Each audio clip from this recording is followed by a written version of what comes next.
Godwin, welcome back to the show. It's nice to be here again.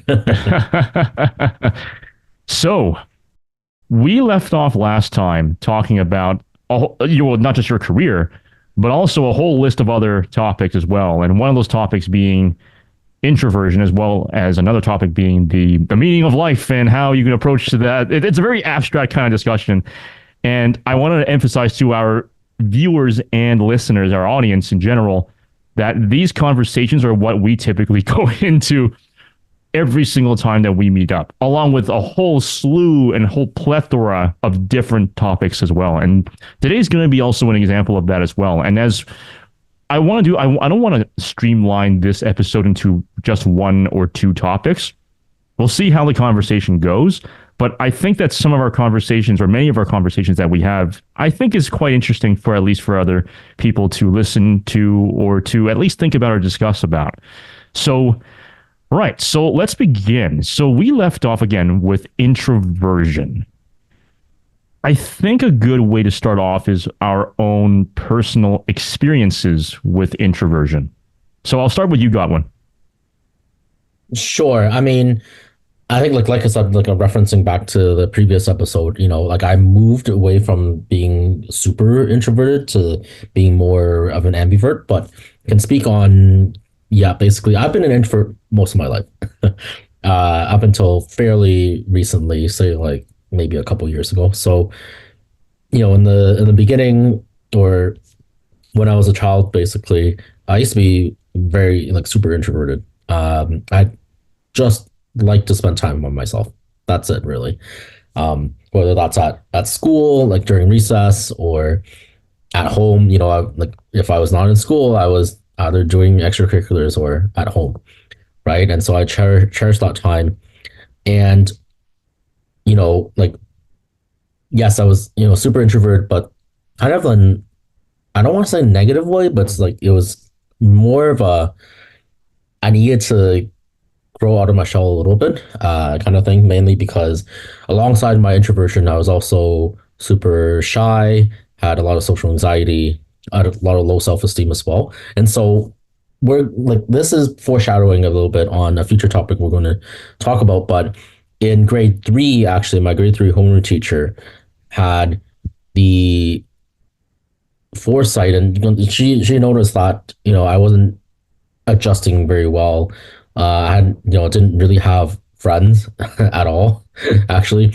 And this is very counter to how I am like these days. So I'm literally the complete opposite. The people wouldn't know I was super introverted unless I told them, right? Because I'm just very kind of, active out there creating content and hosting events and, being community builder and that kind of a person. But once upon a time, I just existed in my room, kind of by myself. But my grade three teacher really recommended to my parents that, and mind you, actually, like everyone kind of in this little story, aside from my parents and myself, obviously are Caucasian. So, just for some context, so my grade three teacher was like, oh, we noticed like this is that maybe he should see a psychologist to kind of help with sorting out some of these problems. So I actually got professional psychological help when I was in grade three, like grade three up until grade six. So I was actually evaluated by a psychiatrist first, and then I got paired with a psychologist, clinical psychologist, actually from grade three to grade six. And our sessions were very simple, actually. One was the first thing that we did was we always made small talk, in the sense of like I never actually liked talking or like sharing about my thoughts or feelings before, but a psychologist really helped, and he was great. Um, and mind you, so grade three, and this gentleman actually, he was, I think, in his early 50s at that point. So, but anyways, that doesn't really matter to the story. But anyways, the first thing we did was we made small talk, in the sense of like he tried getting me to share about my day. As simple as that, right? And I would usually attend these sessions on lunch break, like at school. Basically, like my parents would, or my mom really would come pick me up from school and go to the psychologist's office. So First, it was just conversation about how was our day, what did we do, what do you like playing, right? I used to play a lot of video games actually back in the day. If you belong to my generation, I started with the original Xbox, actually. The original, not even like 360 or one or Xbox One or whatever. The original Xbox. My first game, Halo 2. That was the OG, yes, if you will, the original game. And that was a lot of fun. But anyways, so that was like the first part. The second part that we did was so he had a collection of at least like 20 to 30 board games in his office. And mind you, like these are very like traditional like board games. So we would play like my favorites were like Life, the game of Life, or Monopoly, like traditional Monopoly, or you sometimes play Yahtzee as well, like the dice rolling game. So, um, yeah, and then kind of like that, I realized that I like well, you kind of have to talk like through that, or through playing the game too. And so, um, even though like we didn't go get too far like into playing these, because you imagine like Life and Monopoly, like it takes a while to actually finish the game, and I had to go back to school afterwards, so we would play a portion of it, and it was just an encouragement for me to speak, right? To speak, or to speak more, basically. And mind you, like it was just so hard in the beginning, just because I was just my natural inclination was just to listen and to not talk. I just did not like to talk at all, or share my feelings, or that sort of thing. But those sessions did help bring a catalyst of change in the sense, or kind of like formed or planted a seed of potential change, kind of in the future. And so as I went through elementary and middle school, and then it wasn't until high school that I became more outspoken, in the sense of a couple of factors, right? One was just, I think, like natural progress in the process of growing up, being more comfortable. But also, second, I went to a specialized high school where a lot of my peers. So a lot of peers and I were actually in the enhanced learning program, or as some of the people would call it, the gifted program. I still don't 100% know why like there's a specialized or program like that, but in a nutshell, it was basically I did an IQ test in grade 4, and then they placed me into this program.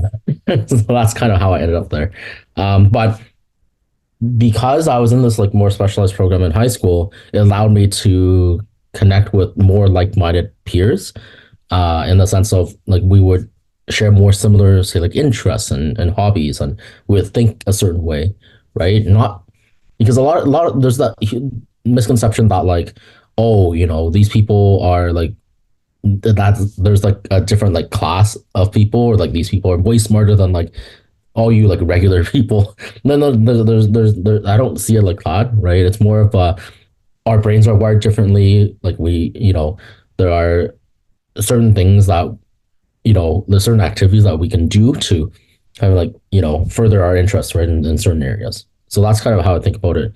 And because of that, I again, like kind of like gradually became more comfortable. And I mean, even like still like with like the incremental improvements, I was still very much like still kind of shy. Like I was just still not 100% comfortable. Excuse me. And presentations are the bane of my existence back then. I hated to do them. I never wanted to do them. I remember back in like elementary, middle school, you could not get me to do a presentation. I mean, like my teachers try to do everything, right? So, one strategy was like, okay, class, everyone turn around. So I would just be speaking to the back of people's heads, basically, because they assume that it was because I didn't like to do eye contact. I mean, yes, of course, I didn't like to make eye contact, but like people were still listening, so it was still struggling. And so, more extreme version of that is like, okay, class, everyone leave the room. And so I was just speaking to an empty classroom, um, which is fine. But I mean, I still knew like people were just outside the room, so I knew like they were still listening, right? But eventually, I still kind of like made incremental improvements until like grade 12. So in grade 12, essentially, I think like every high school has this, right? Has the note, or if you kind of like grew up here in Canada or the US, like you would have the notion or the position of valedictorian, high school valedictorian, right? And which is basically you'll give a speech on behalf of the graduating class at the graduation ceremony for your high school. Usually, depending on the school, usually it is the person with the highest grades. But in my school, it was different in the sense of like you can audition for the role. And so, for whatever reason, I still don't know, I felt compelled to put my name onto the list, of possible valedictorians. And mind you, this is coming from a person who hated doing presentations, and now I'm auditioning in front of the entire graduating class, like 300 people, back in high school. And yeah, I wrote the speech, and I was super nervous, but I still did it. I even sang a little bit too for it for some reason because so I remember the specific reference just because if you've ever watched the movie Finding Nemo, like you remember like when Dory was like just keep swimming, just get so like I put that little bit right. It was kind of a lesson on like if you encounter difficulties in life, just keep swimming. That was kind of the message. And yeah, I mean, even though I didn't, well, spoiler alert, even though I didn't win the nomination, I still got a lot of people coming up to me afterwards saying how I was really inspiring and that I could never do what you just did and that I voted for you, most importantly. And so that gave me a lot of, I'm like, wow, people actually care about me, right? In this way, which is pretty cool. And then, that kind of like again, like getting out of my shell continued. I think it got really better during undergrad. In the sense of like, I made sure to move away from home. Like I needed that separation so that I could explore like who I am as a person, be able to, talk to the people I want to talk to. Um, I know you're not a partier at all, but like I experienced parties for the first time, right? That sort of thing. So that was a way for me to kind of be more comfortable, and then kind of like leading now, after undergrad, it was like kind of like matching, syncing up with the story I shared earlier in the previous episode about how right not making med school and making that transition to doing all this stuff I do now in it's still like tangentially in healthcare but also like in technology as well, with all the networking and community building events, things like that. But I will underscore that throughout this entire time until recently, like I mentioned earlier, I still consider myself an introvert, right? Not because like I can't like whatever, but it's a matter of where you derive your energy from. I think that's like the most important consideration. And yes, like I resolved, like I'm not like shy anymore. I don't have social anxiety. Low self-esteem, don't really have that much anymore. But introversion has always been that trait that has endured the longest. Still, I mean, to this day, right? Still enjoy my alone time. Like I said before earlier, this is how I recharge and refresh. Like I love talking to people. I love like relating with other people, but sometimes I just want to be left alone. So that's my story. And yeah, I hosted a podcast along the way, and we talked about that last time. But yeah, that's kind of in a nutshell how that happened. That's a wonderful story. That is a wonderful story. And I think it's time for me to share my story because I have some similarities. There are differences, of course. There's no introvert story. No two introverts have the exact same story. But, there are some similarities here and there. So I guess I'll share my side, my introversion experience. So first and foremost, I want to say before I start the story that introversion and shyness are two different things. Not all introverts are shy. And not all shy people are introverts. You can be extroverted and also shy. As we said in our earlier episode, and as you've displayed on your podcast, Digital Introverts, Introversion is simply the means by which we socialize with different people, what we do, how we choose to associate with our peers and with strangers and with everybody in between. So, my story, I've always been an introvert. I still am. For me, I didn't really talk a lot when I was a little kid, but I loved public speaking. I absolutely loved it from a young age. What's funny? Sorry for interrupting. You just put that my like image in my mind is like of you. Remember when you were giving your speech at church? I remember that exactly. Like just remember that. Yeah. So that was when I was younger. It was basically like a little yeah, that was an interesting Sorry, that experience was there. just the mental image I have in my mind of like you like doing public speaking. Yeah. So so okay, so where do I start off? So I love public speaking. And for me, when it came to just associating with people, I tend to do a lot more listening since I was a kid. I don't want to make myself sound pretentious and say that I'm a really good listener, because there are some people who might beg to differ, but I tend to listen more than talk. That being said, when I was a kid, people thought I didn't understand English. I remember in kindergarten, because I barely spoke with people at all, just in general, because I was a very, very, very, very quiet kid. I remember my kindergarten teacher telling my parents that, oh, you need to encourage him to speak more English. Because they think that because I have been speaking Chinese at home, speaking Cantonese Chinese at home all this time, that I don't know how to speak English at all, despite being born and raised in Canada. So then I remember very clearly when I read my very first book, and it was called Max the Cat. It was, again, this is all in kindergarten, so I remember very clearly it was Max the Cat, and I read the first sentence to my kindergarten teacher. I just read it the same way as how I would read normally. She then looks at me with a surprised look, saying, Amos, you can read? And I'm sitting here thinking, yeah, why? What? And then afterwards, my parents didn't tell me, yeah, Amos can read. And we're just like, yeah, what do you mean he couldn't read? Right? Is this supposed to be special? Like, Yeah. So, but it was because I was so quiet that people didn't even think I knew how to speak English. But I spoke fluent, perfect English, just like every other kindergartner at that age. In fact, I actually read better. I read books better than kids my age at the time, because I didn't need help with any of the words. I just read it. I just kept reading. When I got into grade school, specifically elementary school and, well, eventually middle school.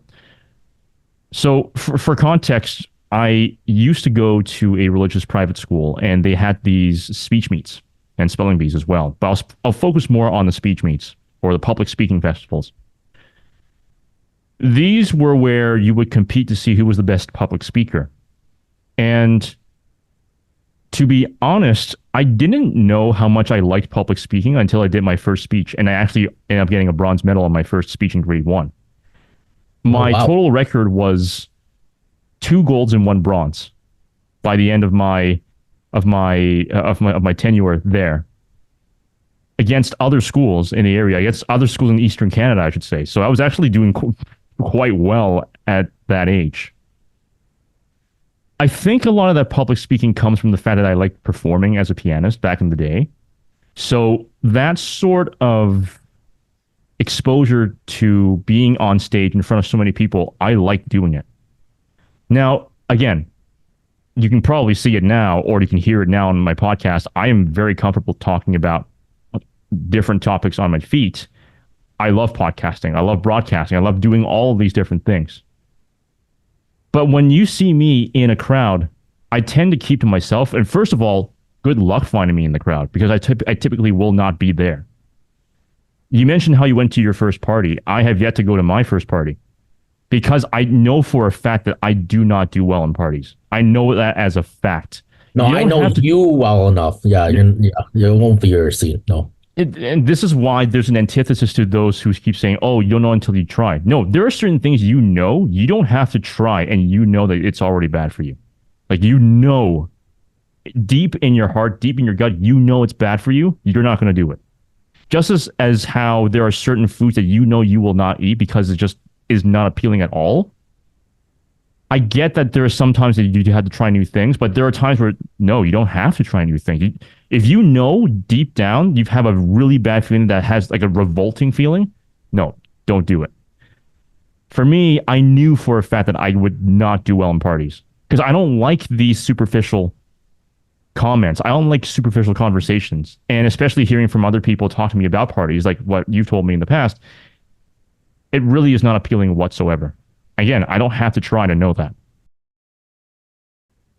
Now, I do go to social gatherings, but those wouldn't even qualify as parties according to some people because they don't involve a lot of alcohol, they don't involve noisy music, they don't involve a lot of things. They're much more mellow. They're very mellow. So those events are typically maybe like family gatherings or maybe reunions, that sort of thing. Much more mellower, much more tame, and more meaningful, frankly, in terms of social interaction and social conversations at the end of the day. For me, I didn't find anything wrong with being an introvert because an introvert was basically who I was and who I am now. Yet people think as if, and I said this in the previous episode, they think that introversion is something that you should change. It's that something where you have to get out more, you have to go out, step out of your comfort zone. Look, I do step out of my comfort zone all the time. I engage in very difficult topics. My job involves me. As a lawyer now, I go into many uncomfortable areas because my job entails it. And on top of that, on many conversations, I delve into deep topics like this. And I love reading philosophy, which I can tell you one thing makes you question literally everything about life because you have to. That is my place where I can always go out of my comfort zone. Doesn't necessarily mean I have to go and do something extravagant. That's one way of doing it, but that's not the only way of getting out of your comfort zone. So that's why people were confused when I ended up being a lawyer or being a sports broadcaster or a podcaster, because those are typically extroverted, stereotypically extroverted jobs. But like I said in the previous episode, you don't have to be an extrovert to do these jobs. You can be very introverted and do these jobs. So that's, I guess, a bit of a disjointed story or an explanation of my journey as an introvert that I don't know how many people out there will necessarily resonate with it, but I guess that's my journey. Well, but that is your lived experience. I think it's equally valid amongst all lived experiences, right? So, I mean, it's so fascinating how like there are certain facets of our stories which are very similar, and yet there's certain facets that are completely different, aka your love of public speaking and my absolute hatred of it up until recently. Like, I mean, the last I'll share you like anecdotally my very last like most recent up until the time we're recording here, early August 2024. I just delivered a workshop on ideation for a hackathon on Friday, actually last week, so a few days ago, right? So I do public speaking engagements to this day, right?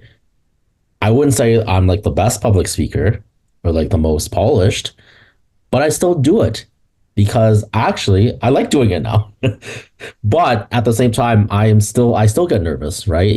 I still maybe stumble upon my words a little bit, and maybe I put some filler words. So, like I said, I'm not the best, but the fact that I just even do it and willingly do it on top of it shows that I made tremendous strides, right, throughout the course of my life. And I would also argue, right, public speaking is a very indispensable skill too in the modern workforce.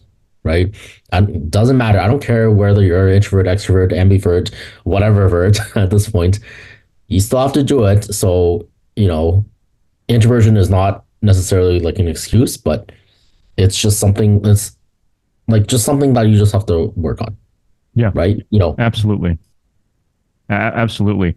Public speaking, as you said, is one of the most important, I would say the most important skill. Because to me, public speaking isn't just a speech. It's this. I'm this can engaging be with considered too. That's right. as long as you engage in a conversation with people, you will have to speak publicly.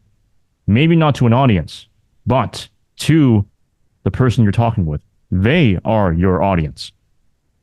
It can be an audience of one, just one. Yep. You mentioned also your experiences early on with how you saw a psychologist in terms of your introversion. Well, maybe not necessarily just the introversion because I had a myriad of other issues to sort out with. So Right. Did that help?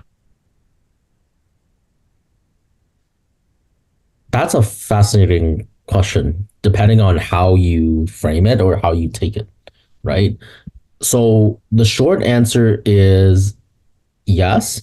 The long answer is maybe not to the fullest extent. Let's just put it that way, right? Uh, So I'll tell you why it worked and then why it maybe didn't work fully. So it worked in the sense of helping me. It was just practice, right? It was just getting me to well speak publicly, basically, right? And um, I think I was too young at the time to really understand if he was doing CBT, like cognitive behavioral therapy, or whatever other techniques. He definitely had some techniques because he's a clinical psychologist, right? So, um, and so it really helped me just practice that public speaking aspect and to not be so conscious, I think, of what I say or like being too worried about what other people thought about what I say, because that was also a recurring kind of like problem that I had was that I didn't even want to say anything just because I was too worried about what other people would think about me, basically. And so that was helpful that way. I mean, the games helped because I had a lot of fun, but it was also just another way of like, getting me to speak and to get out of my shell. And so it helped in that way. And what I mentioned about the second part was that it only helped really marginally in the sense that like I had even after like I finished those sessions, for example, um, like I still had those like underlying issues that I mentioned earlier to kind of like work on and resolve. And I did that largely from from myself. Like I made the changes kind of necessary in my life to make that happen, right? In terms of like, how do I get not as shy? I start talking to even more people. How do I not get social anxiety? Right. Again, it's just the practice. Self-esteem is something that still working on even to this day, for example, right? But it's just how you think about yourself and how you right don't look at yourself say like as a complete failure, but also don't like inflate your ego to the point where you think you're invincible. Right? There's a happy medium in between where you're confident but you're not cocky, essentially, right? And so uh, like I said, largely that work continued on mainly by myself through middle school, through high school, and then through to undergrad. And it was a very gradual process too. Like even like going to those sessions, it didn't like immediately kick in overnight. It still took like years, right, of just intentional, small, consistent actions that I took like daily to just work on it. Because if you try to force like change like that, drastic change in personality like that overnight, it's never going to work, and it's not likely to happen. So that's kind of how I said that it was a good foundation or base for me to start thinking about change. But then I just had to do the hard work mainly by myself to get to that change. And I think you know, and also like those kinds of sessions are not cheap. I will have to say that. Like My parents will know the true cost of of those sessions, but for me, yeah, I just did the sessions, and yeah, that's kind of how I thought about it. Yeah, that is, well, first of all, it's very fascinating. And first of all, I think it's really brave of you to be very that open about your experiences with something. I used to be not this open, by the Yeah, way. very, very, and it goes to show how it affected you in a positive way. Now, the reason why I wanted to ask you this question is because we had an earlier conversation off record, off mic, where stories like yours seem to be rare in the Asian community. They seem to be rare, and particularly rare compared to other ethnic minorities, or not even ethnic minorities, other ethnicities in general. You you were mentioning to me the other day about an article that you came across about how talk therapy doesn't seem to work for Asian Americans, how it tends to fail Asian Americans. I remember reading that article a while ago as well. But when you brought this up, I think, this may be a conversation that I think it's probably suitable to have on record. For those in the audience who may be a little surprised or shocked by what we're saying right now,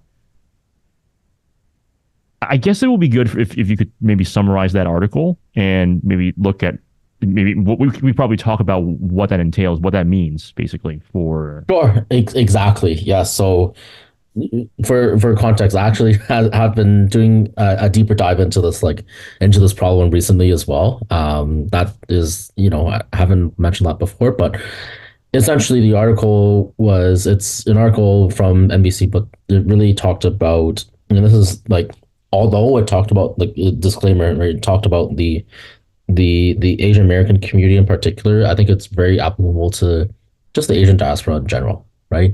So it mentioned basically, or the premise of the article is basically how traditional therapy, like the one or the experience like I had, right, from before, your traditional like talk therapy is like how you basically like how you imagine it, right? You have your psychologist or your therapist, or and then yourself, and then it would be a back and forth, right? They would ask like specific questions, right, based on their clinical guidelines and things like that, and you would respond in a conversation, kind of like that's kind of the therapeutic approach, essentially, right? In that sense. And how this approach doesn't actually work for a lot of Asians, Asian American, Canadian, whatever, whoever. And there's a myriad of of factors and reasons for that. And but I think the main one, and this is also highlighted in the article, is that a lot of traditional Western therapy fails to incorporate cultural nuance and cultural understanding into the way that they deliver care. And I think there's no better statistic to highlight this than the fact that, like about 3% of the psychology, like a therapist or workforce in the US comprises of Asian Americans. That's it. 3%. That's it. So that's like super low. And Yeah. yeah, I mean, I don't know if you wanted to add something to that. Yeah, that appears to be the American Psychological Association statistic on that. The 3% figure it's that number. It's that number. The 3% comes from them. So basically the governing body of psychology in America, which is scary. It's scary. How do I say this? First of all, I want to preface this by saying that we are not therapists. So Yeah, we are not giving any medical advice. Do not trust us, yeah, for solely for medical or clinical advice. right. We're speaking on this topic as concerned citizens, concerned humans on this topic. The cultural nuances that you bring up, I think, are exactly the biggest reason why talk therapy doesn't work for many Asian Americans. The reason why it worked for you, and this is just me hearing from your experiences off of this Sure, you off of can our consider like conversation. mine Yeah. as a quote unquote success story. Sure. Yes. The reason why it works is because you had enough westernization to be able to relate to those principles, to what the psychologist was telling you. But I find that because Chinese culture and Western cultures are so different on most things, if not almost everything, I think it says somewhere in that same article, I think it's in the same news article where it says the less westernized you are, the less effective therapy tends to be for you. I was thinking about some of our mutual peers, and of course I won't name them name their names, of course, but many of them are first generation Canadians, right? They immigrated from mainland China or from Taiwan, and they have, of course, they go through things as everybody does. But what they've told me is that, sadly enough, they've been through many therapists, many. None of them worked. None. And I asked them why.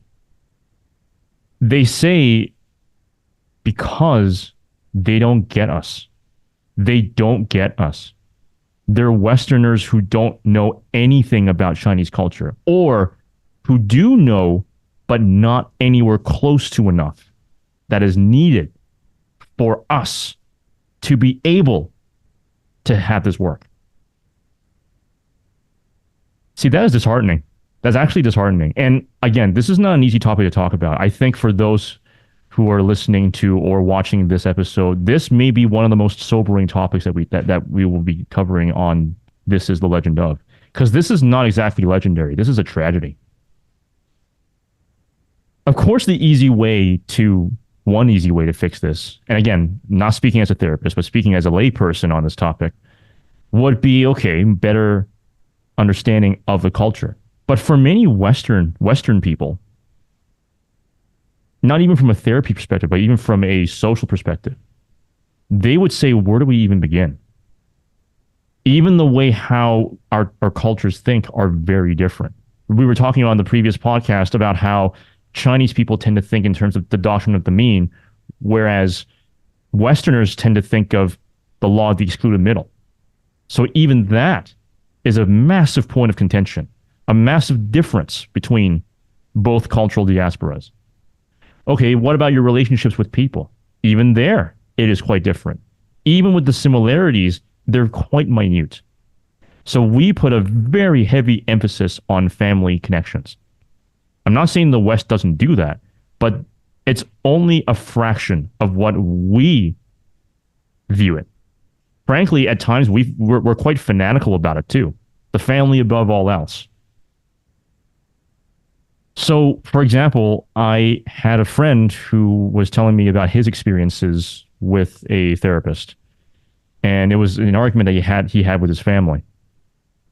Therapist then tells him, cut them off. That's not. He's not going to do that. You He's can't not. you can't do that for a Chinese family or for an Asian family. You Yeah. can't just cut them off. Well, there is one way to cut them off, but that's after a very serious thing. Like basically, it's like like if a crime, like if a massive Sure, crime. of course. Yeah. Absolutely, yes. But you cannot just say that as if it's a walk in the park. Yeah. It's much harder than the slot. And to be fair, it's also quite difficult in Canada and the US too.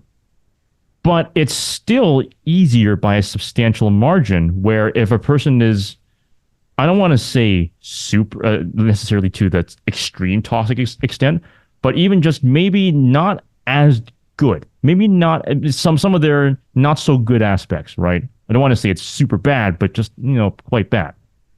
When even in a situation like that, oh, I don't want to talk with that person anymore and for years, right? Like what I'm trying to say is Western culture tends to focus a lot more on not focus, but they tend to be a bit more lax on this within reason, of course. But again, a massive discourse, a massive dissonance between both cultural diasporas. Okay, so if you don't look at the family relationships like this, what about your work? What about jobs? Well, in Chinese culture, we're very hierarchical in general because our society tends to be very hierarchical. And we're many of us are not Confucianist by any means, but Confucianism has influenced so much of our culture that it is ingrained even into the way how we view each other. For example, the five core relationships. If I can remember off the top of my head, it is sovereign and citizen. So government and citizen, spouses, siblings, friends, parent, child. So these five relationships. These are ingrained into our culture, whether we like it or not. But the ingraining of such principles in Western cultures, at least from my experience, to the best of my knowledge, doesn't seem to be as emphasized. Aside from the social contract, of course, through Thomas Hobbes and John Locke and Sure. and Rousseau and whatnot. The most nefarious part, I think, the crucial part of where there's this much dissonance is the day-to-day lives of people. The fact of the matter is, on a cultural level, I'm not going to say on the individual level, but on a cultural level, Chinese people tend to be interested in different things, quite opposite even at times from the Western world. We tend to be more artistically inclined or musically inclined, like classical music, for example, although that's also a Western thing. Well, But that that's stems, also a Western yeah. invention, actually. But But that also stems to a certain extent from our previous passion for the arts of cultural cultivation through the arts, through a more oh yeah, you look at Chinese history. Oh yeah, the arts was a yeah huge thing. Yeah. yeah. For Westerners, sports is the way by how you spread culture, athleticism, and that again, once again, the extroversion that comes out of that as well. So when you have, and these are just a few of so many examples, so many examples. When you have these differences, how do you relate to your therapist like that? Especially when you're a first generation Canadian who just stepped into the country, who grew up in a non-Western environment. How do you do that? Look, it's difficult for us, and we're second generation Canadians, and we were born and raised here in Canada. It's difficult for us, but at least we have enough Westernization to understand and sort of relate to this. But even then, it's difficult for us, right? And I'm not even speaking from a therapeutic perspective. I'm also thinking from a non-therapeutic, a day-to-day social experience. Now imagine a brand new immigrant coming over.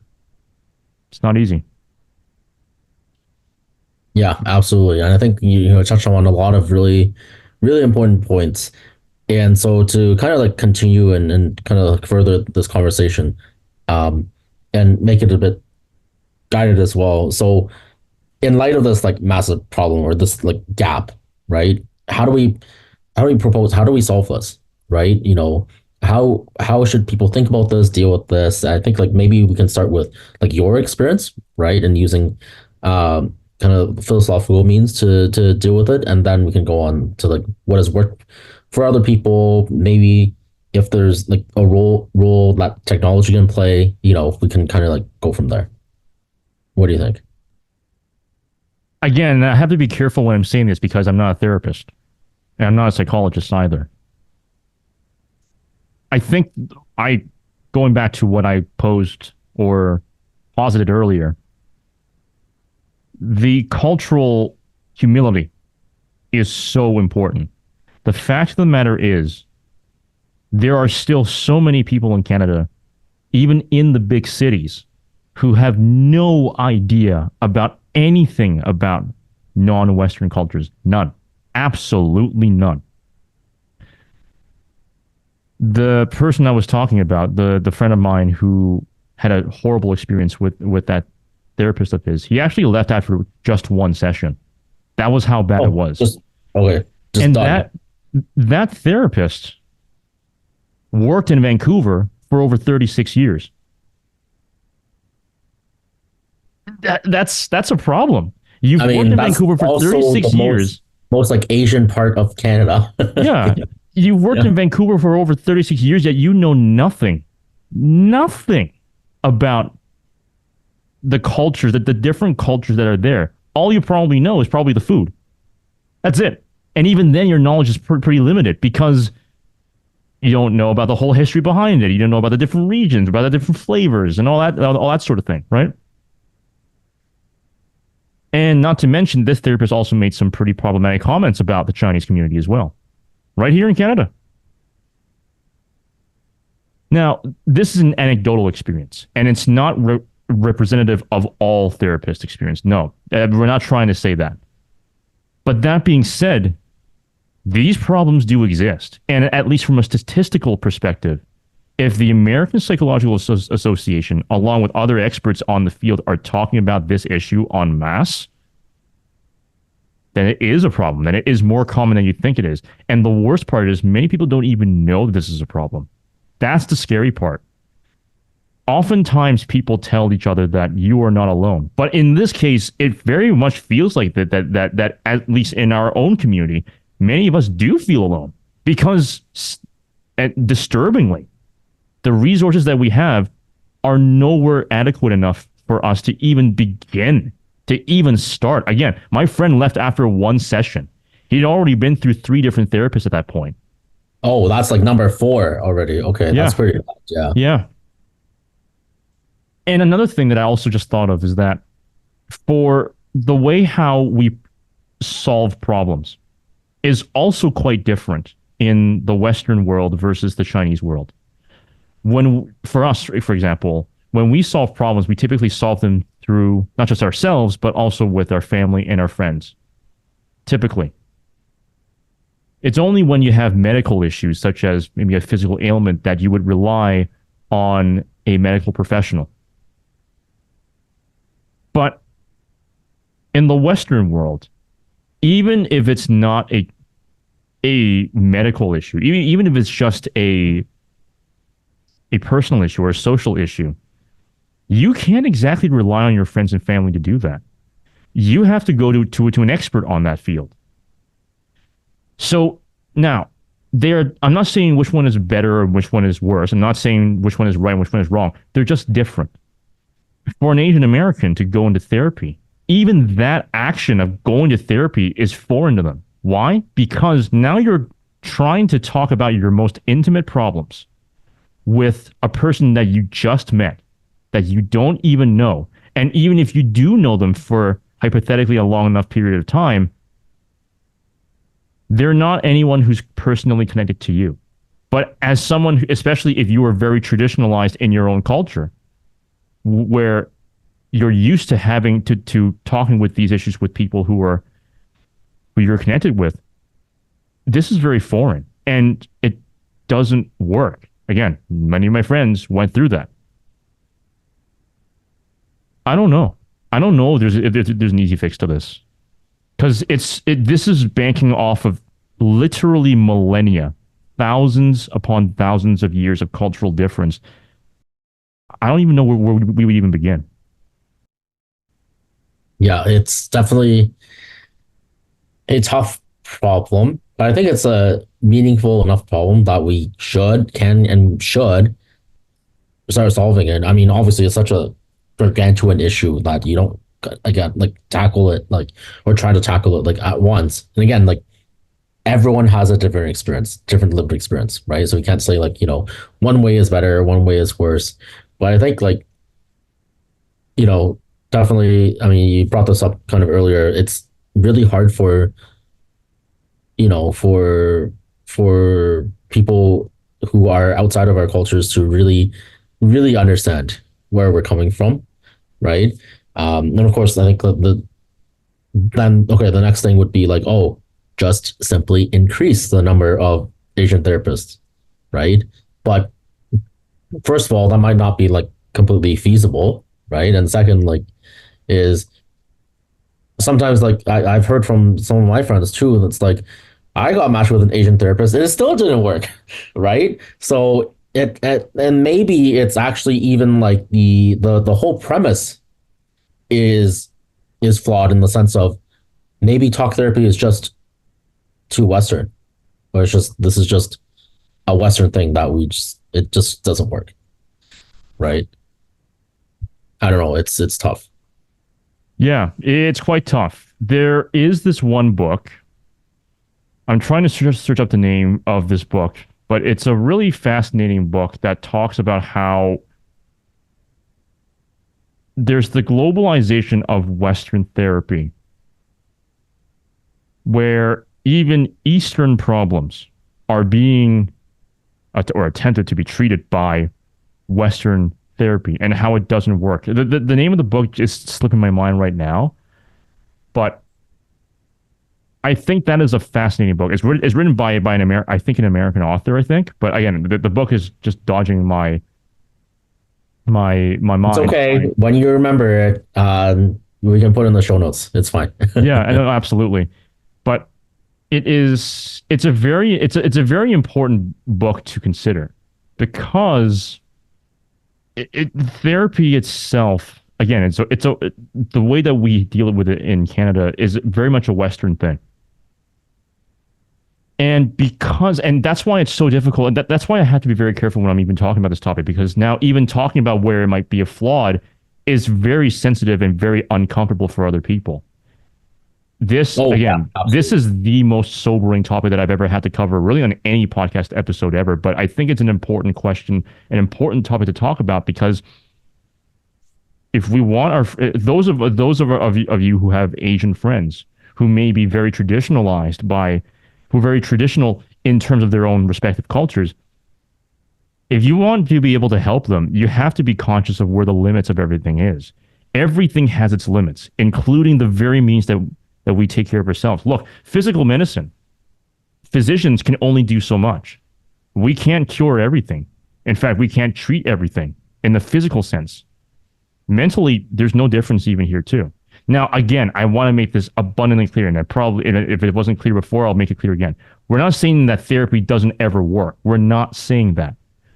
What we're trying to say is that there are limits that are not talked about. That is what we're trying to say. Limits that are not often even realized because nobody even knows of its existence as a problem. It's uncomfortable. It is an uncomfortable topic, and I get it if some of you are feeling really uncomfortable listening or watching this, but it has to be said. There No, at but least has to be a conversation. it's really important. So part of my reason, so I've actually talked about all my like or vast majority of my mental health struggles like really publicly actually. Even like for example, most of like the most viral slash like yeah, like most like attention that any like of my individual say like piece of content I got on LinkedIn or really anywhere on social media is just about my struggles with mental health because so many people can relate. You know, I think like as of like time of recording, it's almost like nearly 800 like reactions and like 400 comments or like, and I got like so many DMs from people just saying either how thankful they were that I'm just even shedding a light on this topic, or they're asking me for specific advice. And you know, for me, like I try to give them general guidelines, right? I'm not a mental health professional by any means, And right? neither am But I. And I had to say this right, again and again and again just to be clear. like So there's like huge disclaimer on this topic. It is uncomfortable, right? I have to say it again. But for me, it's such an important conversation that is not talked about enough. yeah, I am like being very open about this. You don't have to go to this extreme, obviously. yeah, Many people, most people, I would argue, are very uncomfortable with this. We're just yes, talking, but I want to like normalize it. I want to decrease the stigma because we all experience ups and downs in life, and especially I want to like direct this to like the Asian diaspora too, right? In the community, yeah. yes, we all deal with this. I know it's really hard to even like you know to think about or to verbalize, but it's a good idea to just start thinking about it. And if you want to share it with someone, you can, whatever that looks like to you. It's painful enough to have the issues exist. I would say that it's even more painful when you're willing to talk about these issues, but no one even understands you. That is scary. And I think with this particular situation, with the issues that have been outlined by the American Psychological Association, that is why it is so scary. Because this is a problem that it's one thing to have a problem, it's also have a problem where no one even knows it even exists. You're not even seen, you're not even acknowledged. See, You're not okay, even yeah, talked about. there's that one part, right? Not being all acknowledged. But I think arguably, like you were mentioning, hinting at this before, but the second most scary part is when even when you do share, people just don't care or they're apathetic. Or Yeah. it's like, I don't get it. I don't know how to help you. Yeah. I've gotten that a lot actually. When I tried to reach out for help, Yeah. people just don't know how to help. Well, I don't blame them for that because they're not mental health professionals, but it's Yeah. like you just feel so alone. I don't know. It I've is. experienced that so many times. And not to mention, you know what's scary? Some of my friends, were going between different therapists, the big reason why was because their therapist told them they were untreatable. Oh, that's even worse. Wait, Yeah. why would they say that? I don't know. I don't get it either. I don't get it either. And it's not It's just like them. Like even off of not untreatable. just What does that mean? Is it like because they're actually like medically untreatable, or is it because they don't want to deal with them anymore? Right? Like for some of them, I'm just like hypothesizing, right? for So some of them, they're saying it's because maybe their therapist isn't qualified in that area, or worse. In the article, I think it even some of those examples that even exist in the article, in the MSNBC article that we were reading as well, where they're trouble clients. Even I don't know if oh they use the exact word trouble clients, but they're the yeah, they treat them as trouble clients or whatever. Yeah. but there's a very poignant line within the article that that goes towards this point. It says, in reality, Asian Americans are not the problem. Are not the problem. This is by a person, a person, an expert in this area named Nadal. I'm just not getting his first name right now. I'm going through this article trying to search for his name as I speak, but that that it's again like it's not Asian Americans are not the problem. The problem is the lack of cultural understanding with it. And to be fair, Western therapy, of course, is going to be it's foundational on Western norms. So when it gets applied to non-Western patients, its effectiveness is limited unless that patient is completely westernized or has enough westernization to get to that point. It's not an easy Right. fix. It's not an easy fix. And this is, I don't want this to be a downer of an episode, but it's kind of, you know, Well, no, but it's like, well, us two can only go so far, right? And I think like for those of us who are watching or who are listening, definitely start, thinking about or proposing even like kind of like solutions, right? I think like at the end of the day, I am actively thinking of solutions to this problem too. So I'll share a little bit about like my more recent experiences, right? So I personally haven't had, experiences with therapy as an adult, right? And the main reasons really for that are A, they just won't understand or get me, right? We've already covered that for the cultural stuff. And B, it is just unapproachable. It's too expensive, this therapy in general. And so C, like, I don't really consider it as medically necessary. And so therein that kind of like comes into that play, right? Because I don't think I'm like, I have like clinical depression or like whatever the APA or the DSM, right? Kind of qualifies me as whatever. Like I don't think I'm to that point where I need this, right? But I do exhibit some of those symptoms of like, of depression sometimes. And I think that's a natural course of life. It's not like out of the norm for people to, to feel depressed, but it's like, that's my hesitation. I don't want to try some expensive thing, not knowing that it will fully work. Yeah, So, exactly. I found the name of the person in the article. His name is Kevin Nadal. He's a distinguished professor of psychology at John Jay College in New York. And he was the one who made this comment about the further one is from Western culture, the less likely that talk therapy would work because you're being asked to engage in a lot of things that just are not either natural or normalized. And that there are a lot of therapeutic approaches that people from Asia have been using that just are not labeled as therapeutic, right? And this, in a way, this also kind of relates to the issue of Western medicine versus Chinese medicine. yep, always, yeah. The Western conception of pill based or whatever you want to call it, right? Like medicine versus TCM. That's kind of like traditional Chinese medicine. That's kind of how we talk about it in industry terms. Yeah, it's not. I mean, again, this is not an easy conversation, and I don't think there's going to be an answer that comes out of it today. I would hope that at least this would be the first of many conversations, even outside of this podcast, that I hope that our audience would at least start talking about or spreading the word about, because we need to have them. We need to have these kinds of conversations. It's these kinds of difficult conversations with no real easy answers that enable society to be better. You have to tackle them. You have to absolutely tackle them because if you don't, this will become a festering problem. No, it will continue to fester, Yeah. and until it becomes an even bigger issue. I mean, look, let's not sugarcoat it here, right? I think like for like Asian diaspora in general, right?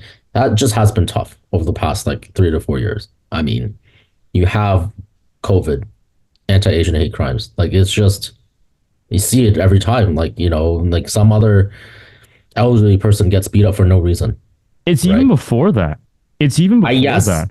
I was just emphasizing how it got really bad, but yes, I agree. It was already like that before. It's even before that because I mean, even if you went back to ancient times, even Western philosophers, I'm not sure who I don't remember who said it, but I think one Western philosopher in the ancient times didn't they he falsely claimed that China had no philosophers at all, that there was no such thing as Chinese philosophy, which is stupid.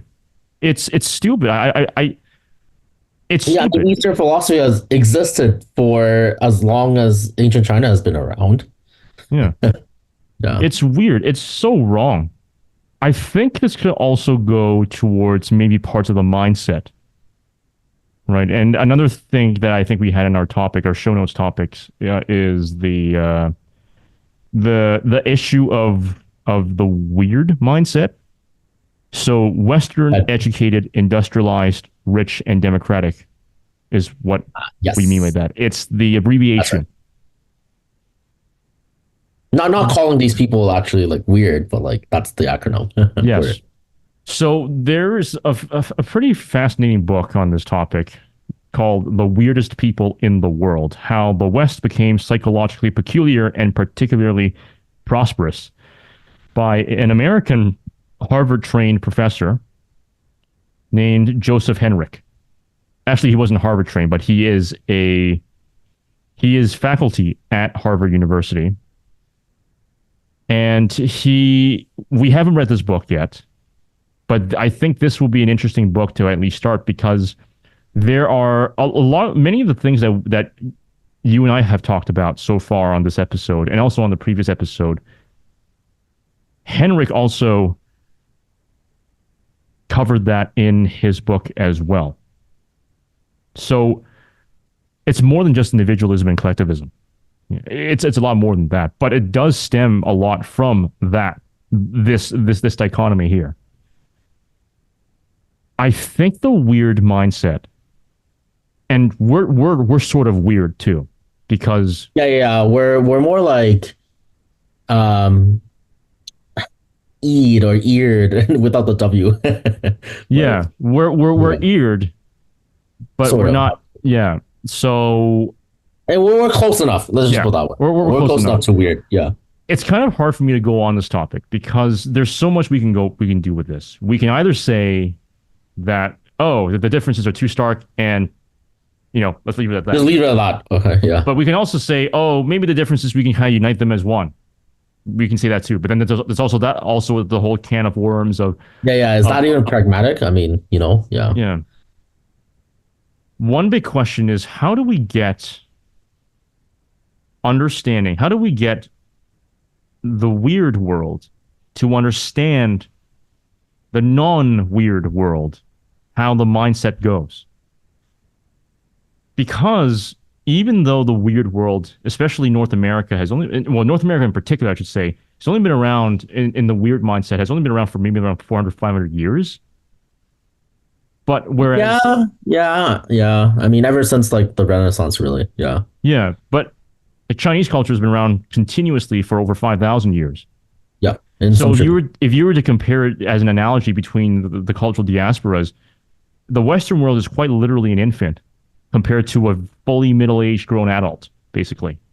I'm not saying this to be downplaying or chastising or No, no, it's not meant to be condescending. I towards know. or condescending towards Western culture. I'm not saying that. I'm just saying that in terms of the age, Western culture is extremely young, so young, ridiculously No, young. but the weird mindset, I think in particular, right, really what came about, yeah, even later than Renaissance, the Enlightenment, really, right, Yeah, of the 18th century. So that's even younger, right? Basically, however long the U.S. existed as the yeah, country. Yeah. yeah. I'm sort of nervous to even try to get into this kind of conversation because, especially given that our audience is mostly Canadian, I might ruffle some feathers by going into this. I mean, I probably ruffled a ton of feathers already by this point in the episode because we were talking about all these very difficult topics. But it's yeah, I don't know. I don't know how to get people to understand or to find a middle ground, right? To be fair, there are a good number of people who do go on cultural exchanges. So Yes. there are some who go on cultural exchanges to maybe China or to Hong Kong or Japan or South It's really Korea. popular, actually. Yeah. But that being said, at the end of the day, they didn't grow up with the culture, if you know what I mean, right? Their day-to-day lives for most of their lives isn't in the Asian world. It isn't in the specific country of their target. You Sure. know, But I think what's interesting is like looking at the lives and thoughts of actually Western people who grew or like ethnically like from Western like societies who actually grew up in an Asian environment. Those people are really interesting. yeah, I know that there are Russians who speak fluent Mandarin Chinese who essentially, when mainland China drew their borders, they just so happen to be on the Chinese side. So they're culturally Russian, but they're also culturally Chinese, Yeah. which is quite fascinating, actually. But then there's also some who are British, who were born. I don't know if they were born, but they were certainly raised in Japan. But despite that, they still consider themselves to be British, right? They No, can it's speak interesting, right? Japanese, they can Yeah. speak English. They're in a fully British environment, well, in a fully British family environment, I should say. But they're like immersed within Japan. But they still see themselves as British. I think that's quite similar to our circumstances right now. You and I are born and raised in Canada, but we grew up in Chinese homes. We see ourselves as both Canadian and Chinese. So for us, we're trying to find this balance between Canadian and Chinese identity, trying to make both sides work and trying to find enough similarities so that they can coexist. But we're not one or the other, we're both. And even talking about heritage, even that definition is quite different because in Western cultures, it's where you're from. But in Chinese culture, it's who you're from, right? Like, who do you come from? What kind of person are you? Who are you? Not where are you? So these are, I'm thinking as I'm talking, as you probably hear from this episode, I'm thinking as I'm talking, and this is quite free flowing in terms of how we're trying to approach this, but it's, it's difficult. It's difficult. I don't It's know where I'm difficult going to with this, but it's difficult. it's difficult to reconcile, right? Yeah.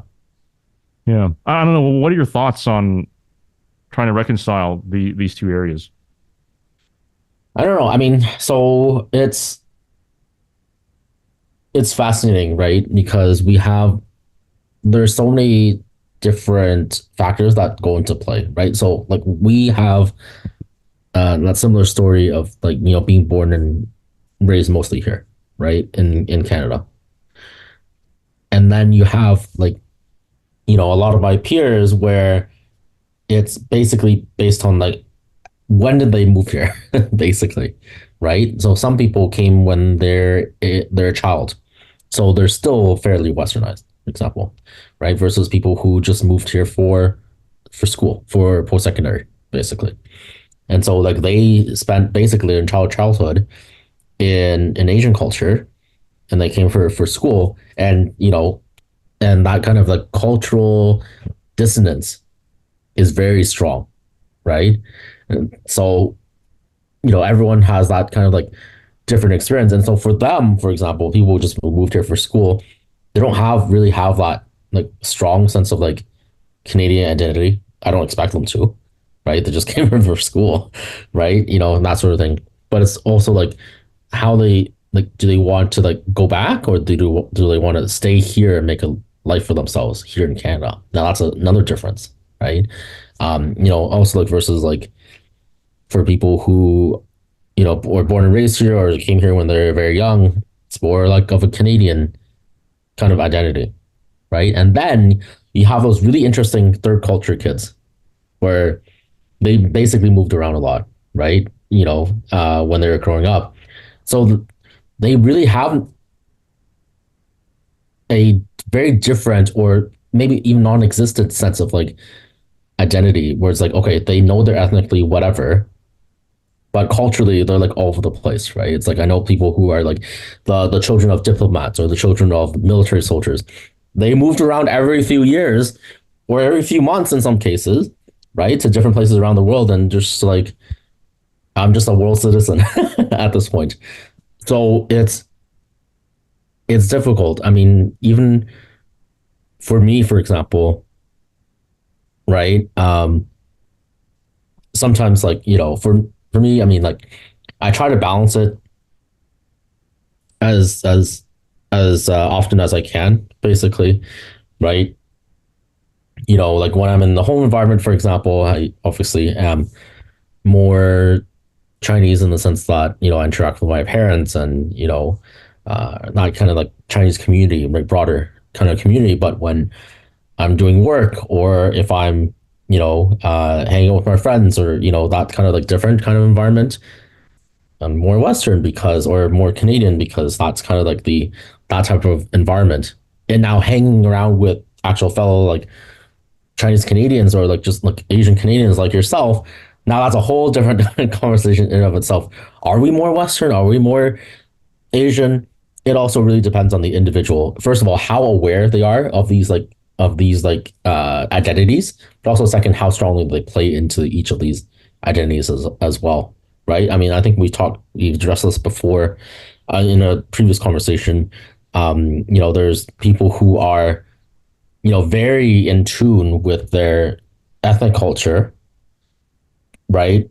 And then there are people who are not as much in tune, or right, with their ethnic culture, and for lack of a better term, I mean, we call this like for Asians, we call them like bananas, right? Well, So, there are even some who straight up don't even recognize their own that part of their culture too. They don't even recognize that at all. They refuse to but speak the language. no, but yes, but there's also that interesting. I forgot to mention this, and this is more prevalent in the U.S. though. But there are actually, how our like a bunch of our ancestors came to North America to work on the railroads, right? That's well documented. So actually, there are many like third, fourth, fifth, even fifth generation Asian Americans or Asian Canadians who, yes, like you just mentioned, lost the ability to speak their language, right? Lost like most of like everything that made them like ethnically whatever, right? And I think that's like fascinating, but also kind of sad.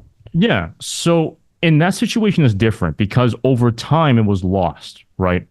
What I was talking about are those who are maybe first or second generation who Oh, who still actively have reject, right? who openly and actively reject that. Okay. I have a lot of issues with that, frankly. I'm not going to sugarcoat this at all. I have a lot of problems with that. First of all, nobody respects a person like that. Nobody. And this is true across any culture. If the fact of the matter is, you are who you are, and we were talking about this too. You are a product of the biological and evolutionary process of where you come from, and a part of that is the culture that you and the ethnicity that you came from. So you cannot control your circumstances. Like for us, we can't control the fact that we are Chinese and No, Canadian. I didn't control my ethnicity when I was born. No. Yes, I mean I'm ethnically Chinese, and that's who I am. Well, that's it, right? You're born this way. Yes. So for you to I say, can't oh, decide to be ethnically someone else when I you wake up to, can't, like you right? don't get to choose that. That's who No. you are, Yeah. right? So for some people to do that, it's honestly no one's going to respect that. Nobody, regardless of the cultural background, nobody respects that at all. Number one. Number two, we are in a very unique position. You and I and a number of our peers who were born and raised in Canada, so second gen Canadians, we are in a very unique position. I would say that this should actually be a sense of this should be a proud moment for us. We should be proud that we are able to balance between the Canadian side or the Western side, if you're in America, Britain, Where else? Yes. where else, Australia, New Zealand, wherever, Yeah, or five lives. France, or France, even Germany. Oh, yes, yes, Yes, that's right. because we can't forget about them too. There are a number of The non-English yes. Western places. So Yes. Western born Chinese. That's the Yes, best way to yes. put it. Western born Beyond Chinese. just English speaking too. Yes, that's right. We can parse between Western cultures and Chinese culture. We can use that to our advantage. That's why we can speak confidently from both the Western side and from the Chinese side, because we're in both worlds. We have feet in both worlds. We exist in both worlds. We can openly discuss and converse and debate and argue and talk about these sorts of topics. We can explain both sides of how we think. We can explain how we think on an ethnic Chinese perspective versus on how we think on a Western perspective. We can parse between, we can understand. In my case, I read a lot of philosophy. So I read Western and Chinese philosophy. Now, I know by saying that it's quite cliche. It's like, oh, you read a lot of philosophy. Well, everybody does that. Ugh. That's not what I mean to try to saying that. But what I'm trying to say is from my own unique perspective, the way how I learn, I can draw from both the Chinese and the Western side put together. Not everybody has that ability. Not everybody has that opportunity because they weren't given. Again, they didn't get to choose what their ethnicity is. They didn't get to choose that. Nobody does. Nobody ever will.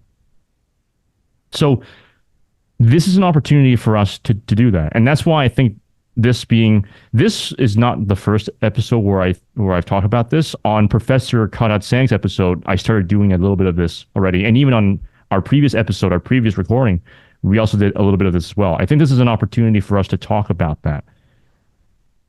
It's exciting, scary, but exciting. And it's an important conversation. Absolutely. And, for the record, of course, I am like equally uh, proud to be Chinese as well as I am like Canadian, right? No, like I don't have like a preference for like one or the other, things like that, because I am both. That is who I am, right? So all I will say is that be proud of who you are, where you come from, and what do you like, what your identity is like, because that's like one of the unique parts about you, and you should celebrate that. That's what I think. Yeah, absolutely. Absolutely. So where do we go from this topic? Because as the audience will probably know, our topics are usually like this. We are very free flowing. We talk about quite difficult areas and ideas, and we just bounce off of it and debate and talk. Where do we go from this point? I mean, we talked about introversion. We talked about how therapy doesn't exactly work very well for Asian Americans. We talk about the balance between Chinese culture and Western culture, or really you can extrapolate that between non-Western cultures and Western cultures, the balance between those two. Where do we go from here? Like, what do you think is probably the best approach to handling all these different topics? Like, I mean, I guess I'm trying to find a narrative, but Okay, for like better in words to terms of do that. like being like taking like actionable insights from this and like Yeah. having like us and I think our audience too to kind of implement, right? So I think the very first thing is definitely like, if you're listening to this, that means that we published this. Congratulations. Like this is already out in the world. That's already a good, great first step. And I think even for me, like I will continue to cover these topics like through my content, right? Because I feel like it's really important. Okay, great. Awareness is the first step. But what next? Right? How do we where do we go from here? Right? Just okay, we covered a lot of difficult topics. So I think the next step, like aside from just awareness, is actually actively like helping your own like family, friends, colleagues, whoever to like especially like if you're if you're Asian, for example, to really understand where you're coming from for a lot of things. And then if you're not Asian, then I think this is really great learning opportunity as well. Because again, we're just barely scratching the surface. There's actually loads and loads of research and scientific study and just like trying to understand just from the cultural, sociological, psychological, philosophical lens on all this stuff. And yeah, there's definitely a ton of great research out there. You can like, learn from us, learn from them, learn from actually, other folks who are also speaking about similar topics too, right? To really do that. And then in this way, you can start beginning to understand and empathize with what your Asian colleagues are going through sometimes, right? When like you're even like giving that attempt to try to understand from their perspective, I think is already a good first step. So I'm just spitballing, right? I'm just like thinking about like actual steps that people can take. Yeah. No, that's great. That's a good, again, as you said, as we both have said, it's a first step. This is definitely not going to be the last conversation. There's going to be an ongoing conversation about this, even outside of this podcast and outside of this episode as well.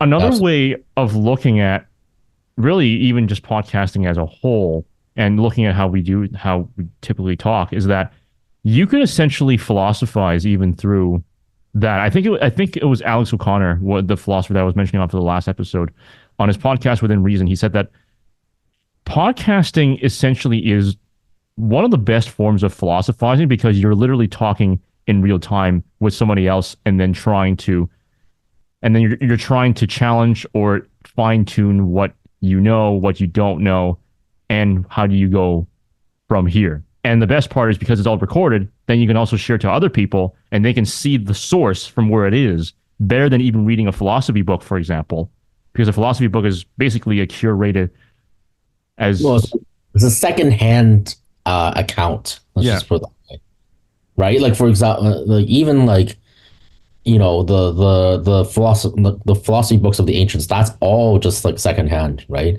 You are like literally like we are philosophizing right now. We're just talking out loud. This is how we form philosophy. That's how the ancients did it. That's how we do it.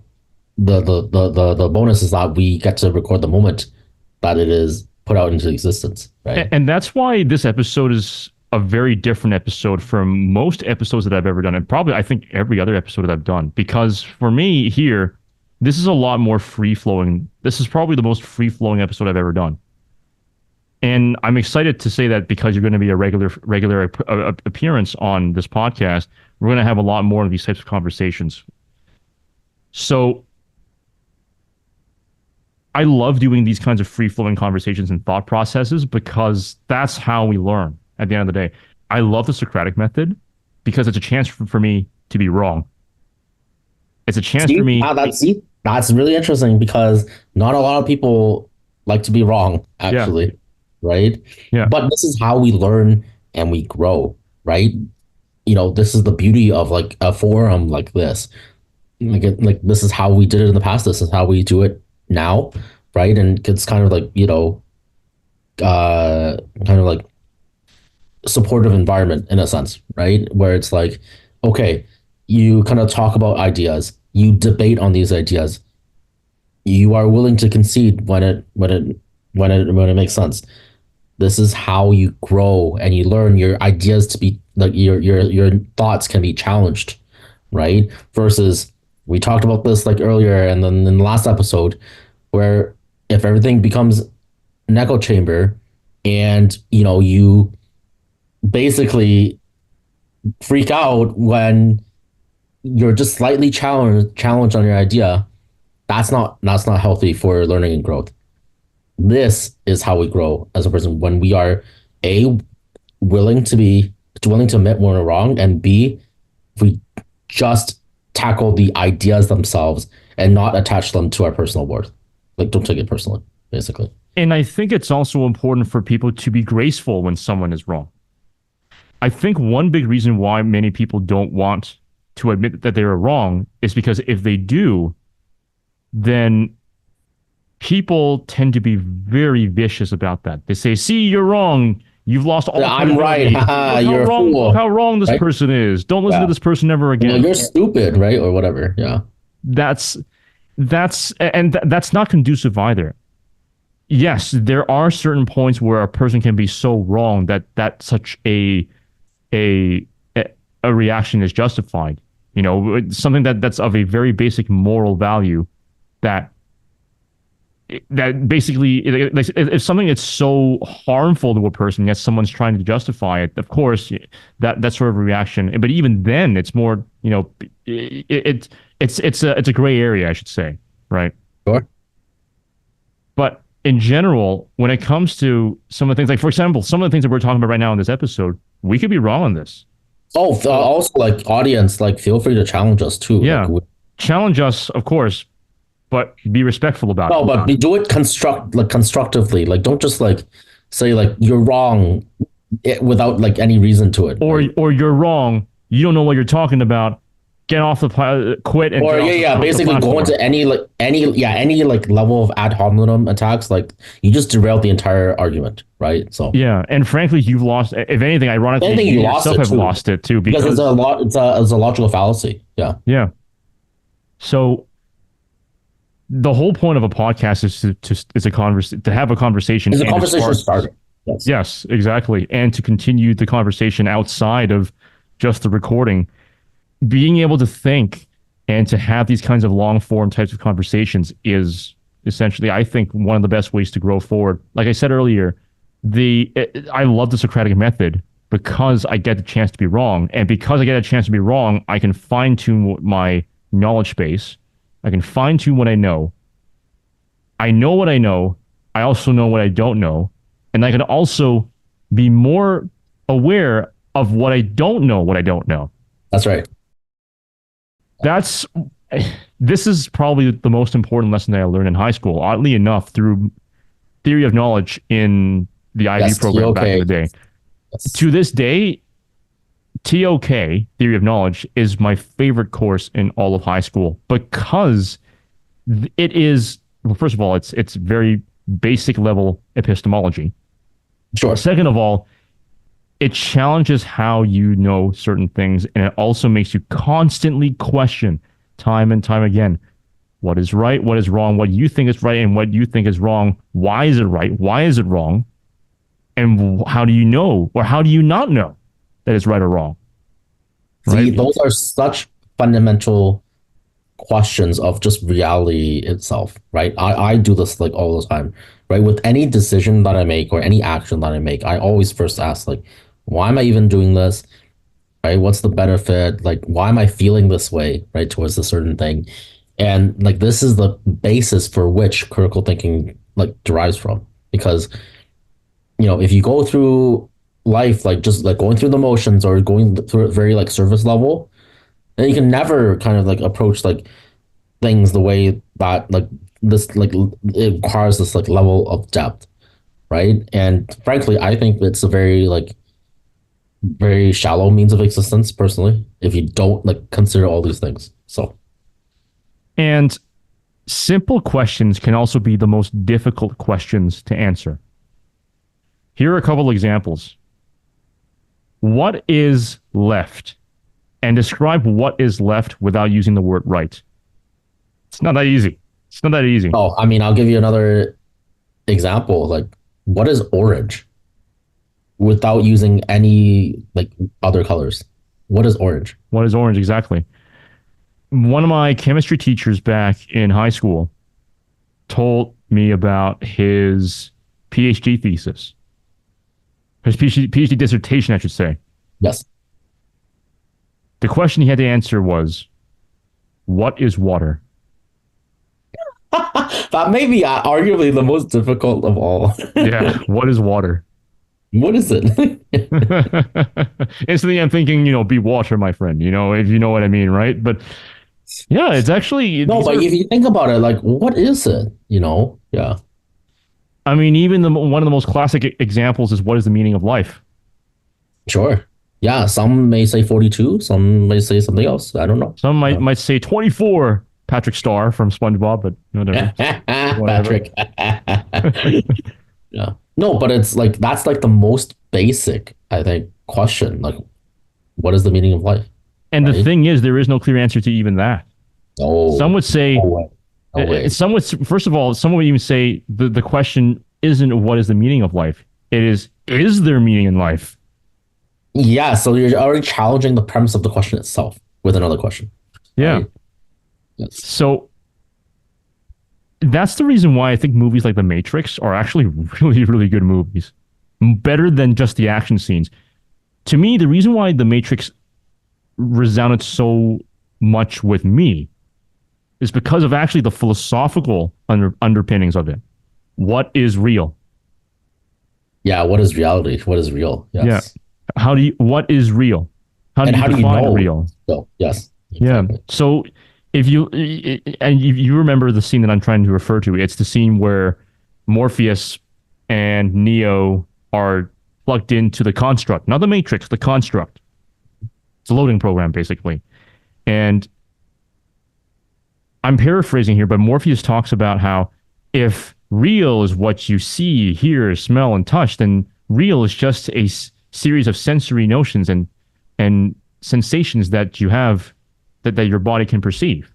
I think it's a fascinating question because it also comes at what is the is there intrinsic meaning towards what is real? Right. There actually isn't a clear answer to that. There is not a clear answer to that, No, actually. no. Now, there are philosophers who have gone into great detail onto this point, but there isn't a clear answer. And this is also where I think many people in our peer groups, in our friend groups, start to struggle a bit because they don't have that capacity to talk about these kinds of topics, these kinds of conversations. They often find that that's their limit. That's their cognitive limit. And because these questions challenge their core beliefs, they don't even want to entertain that question at all. So, for example, even entertaining the mere possibility that life is meaningless is scary for so many people. Is antithetical to their core belief system, and they won't even think about it. Yes. Yeah. And many of them are people who are self proclaimed open minded. Well, guess what? You just found your limit. You found your cognitive limit. You found your capacity. And you found it in a very difficult way, too, because it's quite uncomfortable for you to consider that my knowledge is now limited to a substantial extent. But I think like that's true for all of us. Everyone has a knowledge ceiling or a cognitive ceiling, Yes, right? exactly. But it's always important to continue questioning. That's, like you said, that's how you learn. That's how you develop where you are. I think that kids, especially the younger kids, those who are toddlers or whatnot, they do a really good job questioning because they're still very green, so to speak. They're Oh yeah, still they don't have as much a priori knowledge. That's why, right. right? So that's why is the sky That's why they're blue? like, why? Why is the sky blue? Actually, Yeah. that's a perfect question. Why is the sky blue? You know, here's Right? the thing. I mean, there's a scientific answer for it, of course, but if you No, were to of course really go I into it, know it's the like, scientific answer, but like yeah, for a kid, it's like that's really profound, right? exactly. Why is it blue? You know? And you were mentioning the last episode about how there are potential issues with the education system. I think Yeah. this is a good time to talk about that. Why is it the case I that there are can problems in the education system? talk at length about this. So this is so this like theory or like this like is a culmination of like all my thoughts about going through the education system, right? For me, it's like I mean, I went through right. So my experience, of course, is going to public school here in Canada, right? So this is may not be representative of everyone, other people's experiences, but I went public elementary school, public middle school, public high school, and public university, right? So post secondary. So I did undergrad, master's degree, and then a couple of years of like of uh specialized like healthcare training, like pharmacy school, basically, right? So that is like the extent of my kind of like formal educational training. And for the vast kind of like majority of like that time, I think when I was like going through school, I was always very proud of my academic achievements, actually, because I was just naturally good at the rote memorization format or way of schooling or like kind of like evaluation, right? I was just always like, that was like my strong suit, back in the day. And so when I think about that, when I think about this in contrast to say my younger brother, for example, so he is a very much more of a kinesthetic learner in the sense of like he learns by doing, right? He learns by like building building furniture, taking it apart, uh, you know, inspecting like different aspects of like a furnace or a boiler, whatever. So that is his strong suit. Academics, on the other hand, was not. And not to say that like, like to call him out or anything, but it's a different type of intelligence. Basically, I know he like I know him very well, of course, he's my brother. He's very, very, bright person, but just not in the traditional academic sense.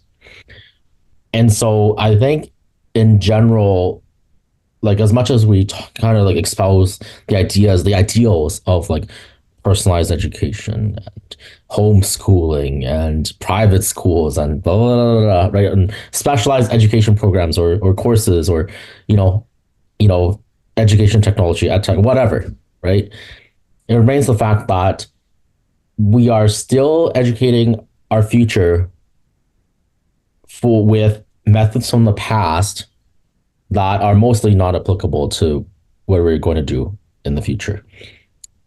So like I'm no longer say like a huge believer in our rote memorization slash like exam heavy type of evaluation, for example. Like this is like more true of this is I mean more true of like for STEM, but I think like many like subjects are like that. Law Um, is a big one.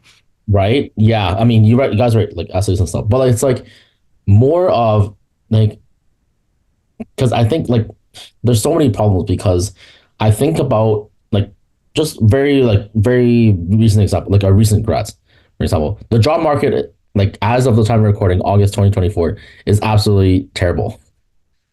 And it is actually not really the fault of the recent grads. They are a product or byproduct of their system. But many people that I've talked to have been struggling to find a job.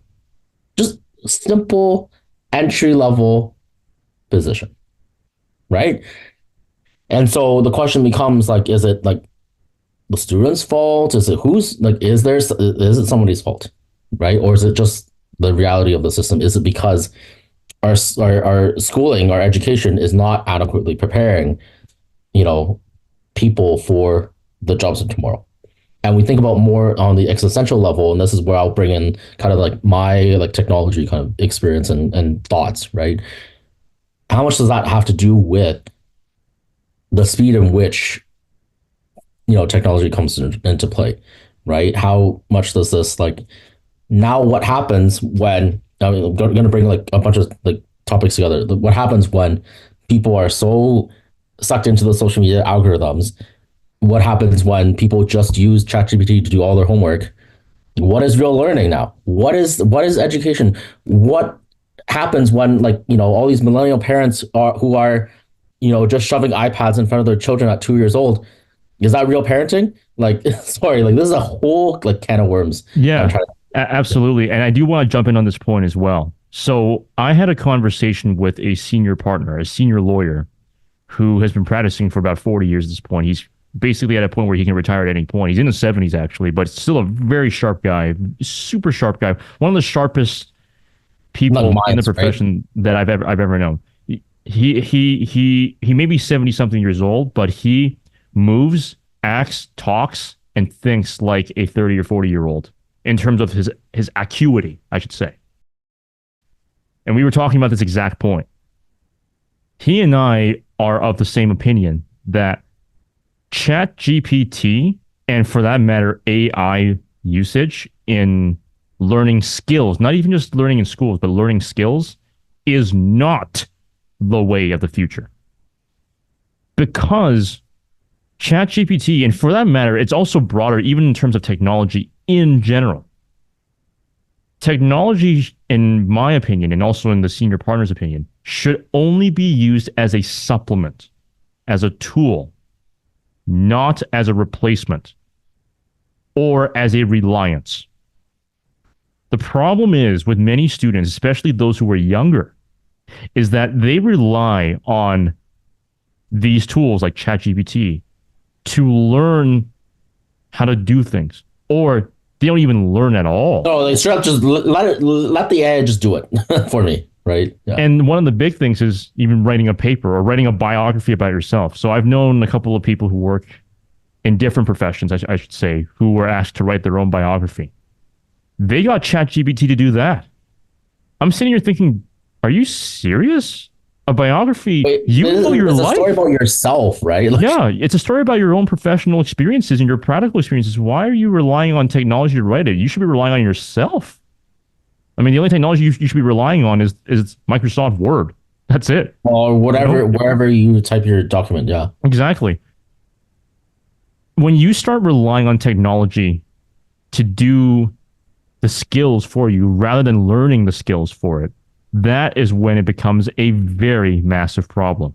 So when you were mentioning on the previous episode and in this episode that there are now an increasing number of people who are relying almost entirely on AI to write their papers, to complete their assignments, all of a sudden you've got a generation of people who are not adequately prepared from a skills perspective to handle these sorts of projects. And even if they don't go into a profession that relies on these skills, the very core concept, the ethical concept of relying on others or on AI to do everything for you, that's a bad habit, regardless of the profession. That means there's a pretty big chance, I won't say 100%, but there's a pretty large chance that you won't even end up learning future skills as you grow up, as you get older. For me, that's why in that conversation that I had with that senior lawyer, I always emphasize that, look, there's a technology, like for example, we have calculators. We grew up with calculators in school.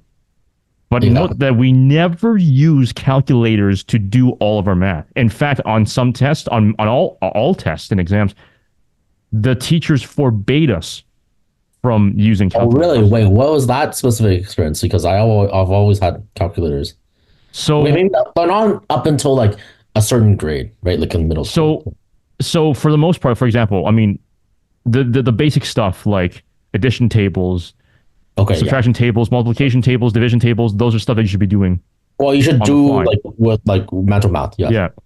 But even in in I want to say advanced functions or calculus or during that time, we were not allowed to use our scientific calculators. We were not allowed to do that. If we had to graph something, we had to graph it right off the bat. Uh-huh. Okay. By actually using our own Yeah, by like actually graphing it. calculators. Yes. Yeah. Yeah. Now, of course, it's terrible for us because like, oh man, we can't get the quick answer, and sometimes we don't get the answer. But the underlying principle behind that is that you're trying to learn how to do it with your own acquired skill set, right? Well, That your own abilities. Yes. exactly, exactly. And that's just one example, but I can speak from a better example in professions that require a lot of writing. I think that writing papers and essays is one of the best ways of expressing what you think, what you know, what you believe onto a sheet of paper or onto a Word document. I think it is the best way to do it because you are the one making it. But if you rely on ChatGPT to do that, that isn't even your paper anymore. It's not your writing. Exactly. So, It's the writing of an AI that tries to be as close to a human as possible, but still has not passed the Turing test. And now you're passing that off as your own paper. That's not good. That's unacceptable.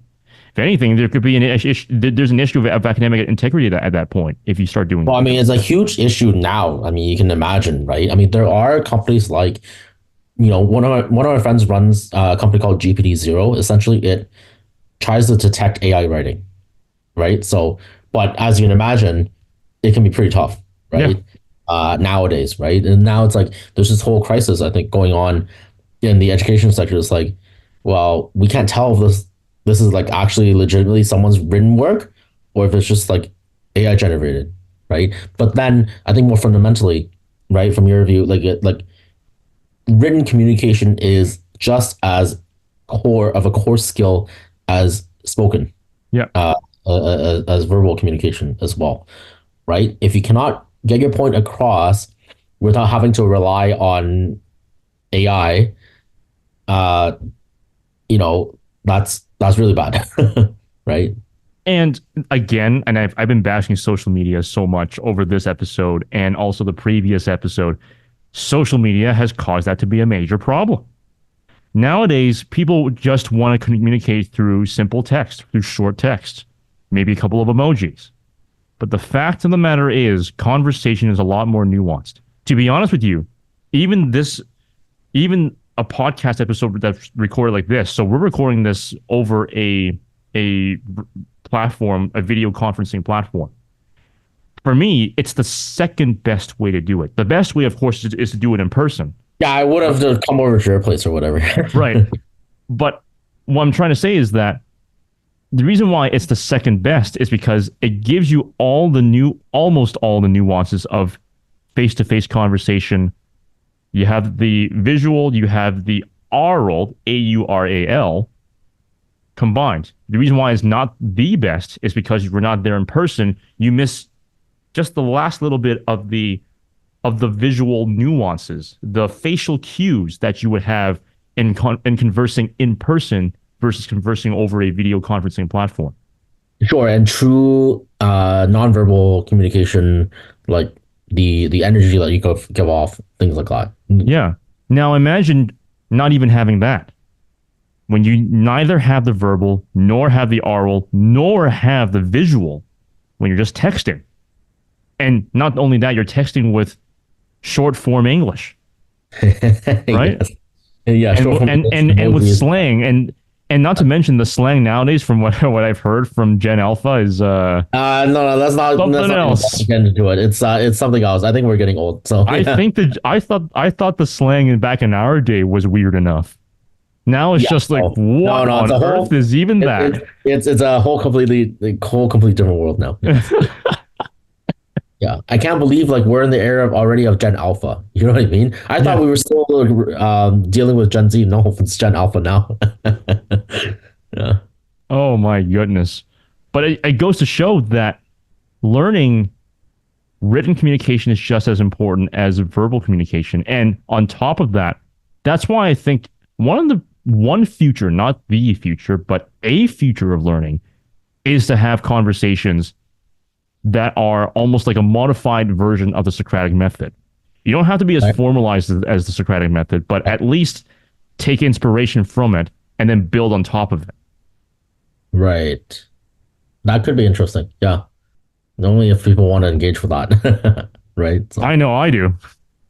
yeah, As I said, we I have two love the people here. We Socratic. have two people here. So Yeah, as I said, I love the Socratic method. Again, it's a chance for me to be wrong, and on top of that, it's a chance for me to challenge my ideas. I remember in law school, whenever there were classes that were Socratic method, most of my colleagues were like, "Ugh, they Socratic dreaded method." it. Yes. But I'm sitting here thinking I was silent because I'm thinking, what do you mean? I love it. I love it. Yeah. I mean, it's a chance for me to talk. This is also why in undergrad I loved third and fourth year way more than first and second year. Because third and fourth year, number one, we were in a much smaller setting with fewer We had people. similar experience. That's right. Yes. And number two, especially in I did a Bachelor of Arts honors in law. It's more of the epistemological side of the law. That was a chance for us to really delve deep into very interesting conversations. And we even delved into the morality of humanity itself at one point. Oh, we could talk about that too. And Yes. and I remember I was debating with an older individual, and it wasn't heated at all. It was actually a very enjoyable comment because I was debating about whether or not humanity genuinely has a sense of good, and he was saying yes, and I was like, questionable, Maybe right? not. Yes. Yes. But we eventually conceded on some points and disagreed on certain other points. But it was a great conversation. It again was not heated, but we were just bouncing off. It was such a good. I love that conversation. After I'm just like, man, you were right on some points. I was right on some points, but man, I love it. But regardless, we had a great conversation, right? Yeah, absolutely, absolutely. And I think we just had a great conversation here as well with all of these different topics. And again, to our audience, this is just a small taste of. Oh, this is what we do on the regular. We do this every single time we meet up, and we don't meet up as much as we used to, but no, but when we do, it's the same thing. Yeah. when we do, it's. We usually eat food Yeah, sure. But over this, but we are more filled by the ideas than by the food. That's a good way of putting it. Yeah. So, Godwin, I gotta say thank you so much for coming back on for another episode. Looking forward to doing another episode and more episodes into the future on different topics. And yeah, again, enjoyable conversation and looking forward to having it again. Amazing. Can't wait to be on again. And thank you to our audience for tuning into this episode. As you can tell, we've been through a roller coaster of topics, from very uncomfortable, difficult topics such as therapy and the limits of it, to the cultural differences between the Western world and the non-Western world, to the essence of learning, and also towards the essence of how to improve yourself and how to learn based off of that as well. This has been a very enlightening episode. I hope, at least for me, it has been a very enlightening episode. I know for Godwin it is also an enlightening episode. I hope it is for you as well. Stay tuned for more content. And in the meantime, subscribe and click the bell notification icon so you won't miss a single upload on YouTube. Also, follow the podcast on your favorite podcasting platforms: Spotify, Amazon Music, iHeartRadio, Apple Music, or wherever you get your podcasts. Like the video if you like the video as well. And also visit www.thisisthelegendof.com to see more great episodes with other legends as well. Once again, stay tuned for more. Thank you so much for tuning into this one. Until next time, stay safe, stay healthy, and stay legendary.